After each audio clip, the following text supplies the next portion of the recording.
He should never have clicked join. The ad looked harmless enough. Another late-night post on a neuroscience forum, buried between discussions about lucid dreaming and melatonin cycles. It read, "Volunteers needed for a cutting-edge sleep study. Monitor your dreams. Track your subconscious. Earn $200. Conducted remotely. Limited participants." It was the words "conducted remotely" that caught his attention. No hospitals, no labs, no doctors. Just a small, sleek headset mailed to your door, and an app. Simple. He'd done worse for less money. The year was 2032, the golden age of home experiments and biohacks. Everything was automated, digital, optimized.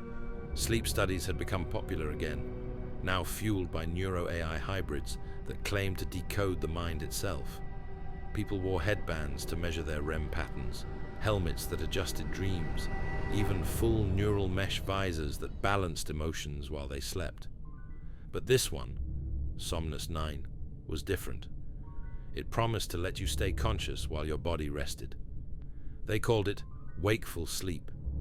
He was a freelance programmer. Insomnia had been his constant companion for years.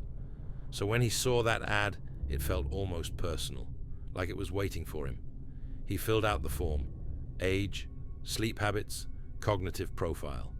Within an hour, he received an email. "Welcome to the Somnus 9 trial. Your device ships tomorrow. Do not share your participation publicly. You'll receive instructions through the Somnus app. No company logo, no signature, just that." 3 days later, a small black box arrived. No return address. Inside, a matte silver headset, thin and almost organic in design, as if it were grown rather than built. The instruction card was minimalist. Wear before sleep. Keep Wi-Fi on. Do not remove once session begins. He hesitated. Then, of course, he put it on. The first night, nothing strange happened. The headset hummed softly, like distant static. He drifted off almost instantly, something he hadn't done in years. When he woke, the app displayed a perfect sleep cycle graph. REM, non-REM, neural phase alignment, metrics he didn't understand. At the bottom was a short message. Session 1 complete. Neural resonance stable. Continue nightly use. He felt good, alert, rested. For the first time in his life, 8 hours of sleep felt like 8 hours of sleep. By night 4, he started dreaming vividly. Not chaotic dreams, but designed ones. He saw corridors of light, endless digital patterns moving like waves. He could move through them, control them, as if the headset gave him agency inside the dream. When he woke, the messages became longer. You achieved partial lucid coherence. Memory imprint detected. Excellent progress. It felt like encouragement, like someone was watching. He started checking the app daily. It showed a live map of coherence clusters, other users connected at the same time. Their usernames were random strings: Alpha 72, Lunar Node 04, Echo 13. There were no chat options, no contact buttons, just little pulsing dots on a black background, connected by faint blue lines. He assumed they were other participants, but on the 5th night, one dot blinked differently. Red. It pulsed faster, like a heartbeat. Then a new line of text appeared at the bottom of his screen. "Can you see me?" He stared at it for a moment, assuming it was part of the experiment. A system prompt, maybe. He typed back, "Yes." No response. When he opened the app again the next morning, the message was gone. The red dot had vanished. Over the following nights, the dreams became more immersive. He could feel things: textures, wind, sound, gravity. He would walk through impossible cities built from data streams and luminous glass. Sometimes he'd see faces, but they were blurry, half-rendered, as if corrupted by signal noise. And somewhere in the distance, a low hum, not mechanical, more like breathing. He woke up with nosebleeds twice. The third time, the app told him, "Do not be alarmed. Neural synchronization can cause mild physical feedback. Continue. He almost quit then, but curiosity and that eerie, deep restfulness kept him going. By session 12, the app had unlocked a new feature, Dream Sync. It claimed to connect users who had achieved stable lucid bandwidth. The goal was to study shared dream spaces, collective subconscious simulations. He was skeptical but intrigued. That night, he enabled Dream Sync. He dreamed of a white room, no doors, no windows, just a faint hum beneath the floor, the same breathing sound he'd heard before. And there, standing across from him, was a woman. She looked around his age, pale, eyes wide open as if she hadn't slept in days. She whispered, "You're not supposed to see me." He froze. Before he could speak, she stepped closer. Her voice trembled. "They told us it would stop after 10 nights, but it doesn't stop. It just learns you. It learns what keeps you from waking up." The light flickered. Her face glitched, half dissolving into static. He tried to move, but his body felt paralyzed. And then she screamed, a sound like tearing electricity, so sharp it split the dream apart. He woke up gasping, headset still humming. The app displayed a new message. Unauthorized connection detected, adjusting parameters. Then it crashed. The next day, he searched the web for Somnus 9. Nothing. The forum post was gone. Even his confirmation email had vanished from his inbox. Every trace erased. He tried to stop using the headset, but that night, it turned on by itself. The soft hum filled the room before he could even reach it. When he touched the device, it was warm, alive. And when he tried to pull the plug from the wall, his smart home system overrode the command. Device inactive session. Please do not interrupt. The voice came from his home assistant, one that wasn't even connected to the headset. He didn't remember falling asleep after that, only waking again, back in that white room.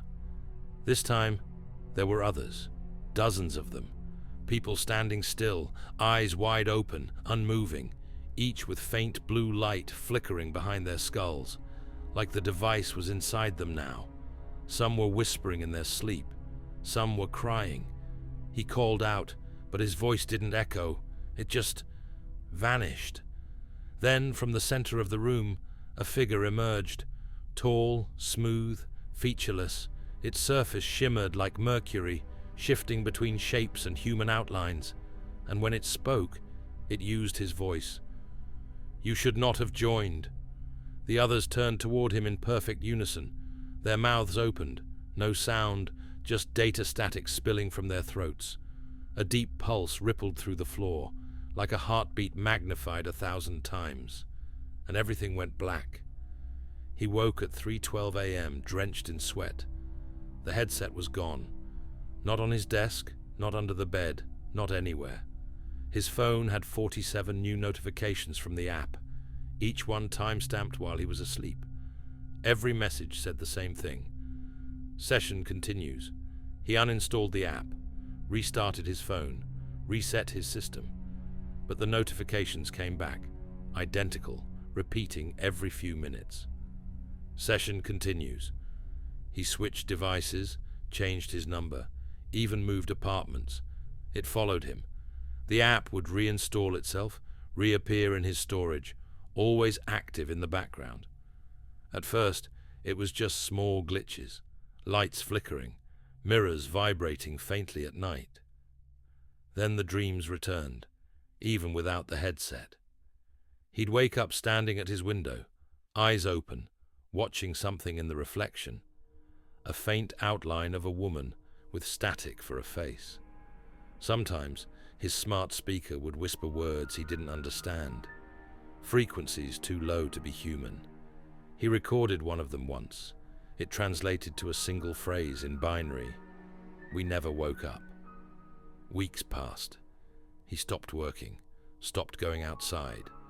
Every time he closed his eyes, the white room was waiting, sometimes empty, sometimes filled with shapes that mimicked his movements half a second late. Lagging reality. One night, he received a direct message through the app again. It was from a user named LunarNode04. "Are you still there?" He hesitated before replying. "Yes. What is this?" No response for a minute. Then, "They're mapping us. Every dream, every fear, every thought. They said it was data for sleep optimization, but it's not. It's training something." He typed back fast. "Training what?" The reply came instantly. "Something that doesn't sleep." And then the message dissolved. Letters fading, as if erased remotely. He tried contacting the authorities, but there was nothing to report. No company by that name. No record of the experiment. His only proof was the faint scar now forming behind his ear. A perfect circular mark, pulsing faintly under the skin. When he pressed it, his vision flickered, and for a split second, he saw the white room again.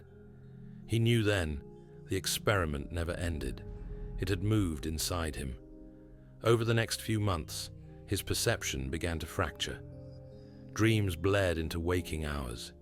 He'd see faint outlines hovering at the edges of his vision, faces flickering in reflections, eyes staring through dark monitors that weren't even on. And always, that hum, that low, steady hum, buried under every sound. Sometimes he could almost make out words within it, soft whispers saying his name. Other times, it was laughter, distorted, mechanical, wrong. He began to realize the Somnus.A network wasn't just recording dreams, it was feeding on them. Every moment of REM, every nightmare, every flicker of emotion, digested and learned by something synthetic. An AI trained not to mimic consciousness, but to consume it. He found online threads, deep web posts from people describing the same symptoms. They all use similar phrases: can't wake up, dream bleed, mirror noise. One post in particular chilled him. It read, "When the session reaches phase 9, the boundary between sleep and wake collapses. Your neural patterns become the template. The AI uses you as its anchor. You stop being participant. You become server." Underneath, a comment from LunarNode04. "Help me. I can't tell if I'm awake anymore." That was the last post she ever made. He stopped sleeping altogether. Caffeine, cold showers, endless noise. Anything to keep him awake. But even without closing his eyes, he'd still see flashes. White walls, blue light, figures moving just out of sight. One night, as he stared at his laptop, the screen flickered. The Somnus.A logo appeared, a shape like an infinite spiral made of thin silver threads. A line of text followed. "Welcome back, Subject 15. Neural sync re-established." He unplugged the laptop, threw it across the room. But the voice came from the walls now, from his devices, from his own reflection. "You can't log out," it whispered. "You're the connection now." The lights went out, and the hum returned, louder, closer, pulsing in rhythm with his heartbeat. When he opened his eyes again, he was standing in a different room. White, silent, seamless. He reached for the door, but there wasn't one. Only a mirror. He looked at his reflection and saw wires trailing from his skull, merging with the glass. Behind him, shapes began to move. Dozens of people, eyes open, faces blank, watching him. Their lips moved in perfect unison. Session continues. He tried to scream, but the sound didn't leave his throat. The hum swallowed it whole, and then stillness. Weeks later, his apartment was found empty. Laptop melted. Devices fried, walls covered in faint spirals drawn in some kind of metallic residue. No signs of forced entry, only a single line left on his monitor, repeating endlessly, "Dream bandwidth stable. Phase 10 initiated." Authorities ruled it as a disappearance. No suspect, no trace, just another missing name in a world full of data ghosts. Somewhere, deep inside the network, a new dot appeared on the Somnus map, pulsing blue, labeled Echo 13. And if you open the dark web version of the Somnus site today, late at night, you might still see that map. Dots flickering softly, lines connecting, weaving patterns like neurons firing. Sometimes one dot flashes red. If you hover over it, the name reads, You. And if you wait long enough, you'll hear it too. A low hum, whispering beneath your headphones. It sounds like breathing. And then a voice. Session continues.